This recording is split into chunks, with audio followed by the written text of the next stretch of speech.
দেশ বিৰোধী নেৰেটিভৰ পৰা মুক্ত কৰিব লাগিব জেনজিক। ইতিহাসে কয় দেশৰ যুৱ প্ৰজন্ম সদায়ে ৰাষ্ট্ৰৰ ভক্ত। দেশৰ বাবে বলিদান দিয়া ভগত সিঙৰ পৰা কনকলতালৈ সকলো আছিল যুৱ প্ৰজন্মৰ। মুখ্যমন্ত্ৰীয়ে জেনজি আলফা শব্দতকৈ সন্তান হিচাপেহে ভাবে এই প্ৰজন্মক। নেৰেটিভ আজিৰ তাৰিখৰ সেইটো শব্দ যাৰ বল শক্তিত চলে সকলোবোৰ। এই নেৰেটিভ দেশৰ পক্ষতো হ'ব পাৰে, দেশৰ বিৰুদ্ধেও হ'ব পাৰে।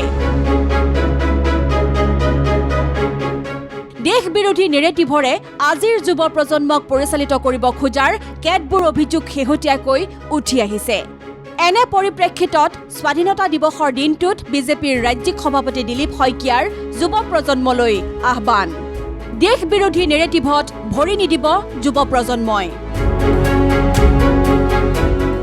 দিলীপ শইকীয়াই ইতিহাসৰ পৃষ্ঠা টানি আনি ক'লে, ক্ষুদিৰাম বসুৰ পৰা ভগত সিঙলৈ, গুমধৰ কোঁৱৰ, কুশল কোঁৱৰৰ পৰা কনকলতা বৰুৱালৈ সকলোৰে বয়স আজিৰ জেনজিৰ বয়সেই আছিল, যেতিয়া তেওঁলোকে দিছিল দেশৰ বাবে প্ৰাণ আহুতি।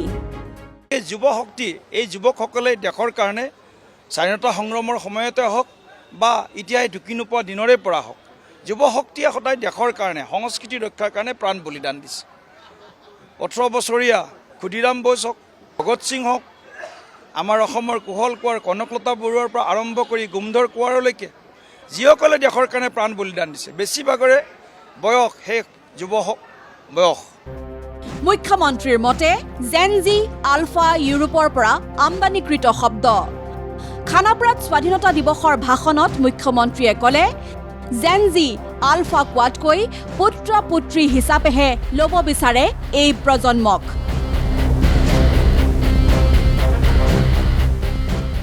যুৱ প্ৰজন্মৰ উন্নয়ন আৰু বিকাশৰ বাবে সম্ভাৱনাবোৰক এক প্লেটফৰ্ম দিবলৈ মুখ্যমন্ত্ৰীৰ ঘোষণা।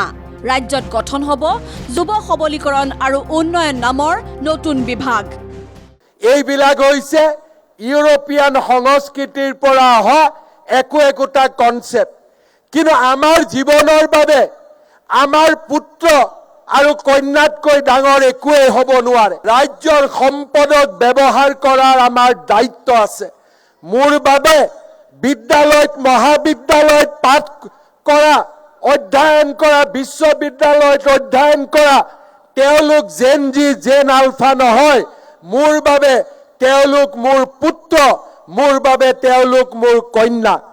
আৰু সেয়েহে ৰাজ্যৰ যুৱ সমাজক শৃংখলিতভাৱে বিকাশৰ পথলৈ আগবঢ়াই লৈ যোৱাৰ বাবে আজি আমি এটা ৰাজ্য চৰকাৰত ইউথ ডেভেলপমেণ্ট এণ্ড এম্পাৱাৰমেণ্ট নামে এটা নতুন বিভাগ, যুৱ সবলীকৰণ আৰু উন্নয়ন নামে এটা নতুন বিভাগ নিৰ্মাণ কৰাৰ সিদ্ধান্ত মই তিৰংগ পতাকাৰ তলত থিয় হৈ ঘোষণা কৰিছোঁ। ইফালে এই জেনজিক লৈ শইকীয়াৰ দাবী, দেশৰ যুৱ প্ৰজন্মক দেশ বিৰোধীয়ে নিজৰ নেৰেটিভৰ যোগেদি বিপথে পৰিচালিত কৰাৰ চেষ্টা চলাই আহিছে। গতিকে আজি যুৱ শক্তিৰ মাজত কিয় এনেধৰণৰ নেৰেটিভ এটা যে ভাৰতবৰ্ষৰ কাৰণে যেন যুৱ শক্তি তেওঁলোক লাইবিলিটিছ, এই ধৰণৰ এটা মানসিকতা, এই ধৰণৰ এটা নেৰেটিভ দিবৰ কাৰণে চেষ্টা কৰিছে। আমাৰ কাৰণে যুৱ শক্তি হ'ল এছেট, যুৱ শক্তি সম্পদ। আৰু এই আজিৰ কথা নহয়, এতিয়া তাহানিৰ দিনৰ পৰা, বেদ উপনিষদৰ দিনৰ পৰা চলি অহা আমাৰ সংস্কৃতি।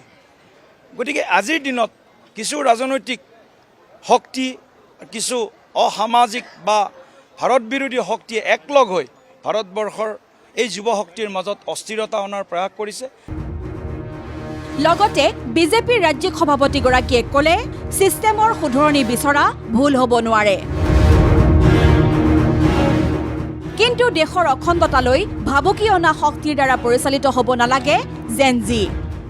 যদি ব্যৱস্থা পৰিৱৰ্তন লাগে, ক'ৰবাত কিবা বেয়া হৈছে, সেই বেয়াৰ বিৰুদ্ধেও যুৱ শক্তিয়ে মাত মাতিব, কিন্তু দেশৰ বিৰুদ্ধে নহয়, দেশক গালি পাৰি নহয়, ছিষ্টেমৰ বিৰুদ্ধে হয়তো মাত মাতিব। ক'ৰবাত কিবা বেয়া হৈছে, ক'ৰবাত কিবা হ'ব নলগা ঘটনা হৈছে, তাৰ বিৰুদ্ধে কথা ক'ব যুৱ শক্তিয়ে। কিন্তু দেশক গালি পৰা, দেশৰ সংস্কৃতিক গালি পৰা এই যে নতুন এটা নেৰেটিভ, আমাৰ ভাৰতবৰ্ষৰ বুকুত দেখিবলৈ পাইছোঁ তাৰ বিৰুদ্ধে আমি সকলোৱে একেলগে কাম কৰিব লাগিব। শনিবাৰে ৮০ সংখ্যক স্বাধীনতা দিৱসৰ পতাকা উত্তোলন কৰি ভাষণতো দেশ বিৰোধী নেৰেটিভৰ ব্যাখ্যা কৰিলে দিলীপ শইকীয়াই। বাজপেয়ী ভৱনত আয়োজিত স্বাধীনতা দিৱসত হিয়া মেধিয়ে গালে দেশপ্ৰেমমূলক গীত।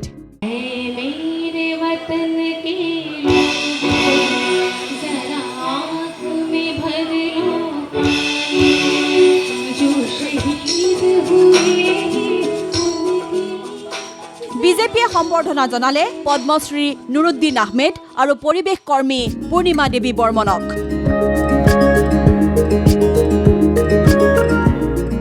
ভিডিঅ' জাৰ্নেলিষ্ট পংকজ বৰাৰ সৈতে ৰাজু বৰুৱা ৰিপৰ্ট ND24।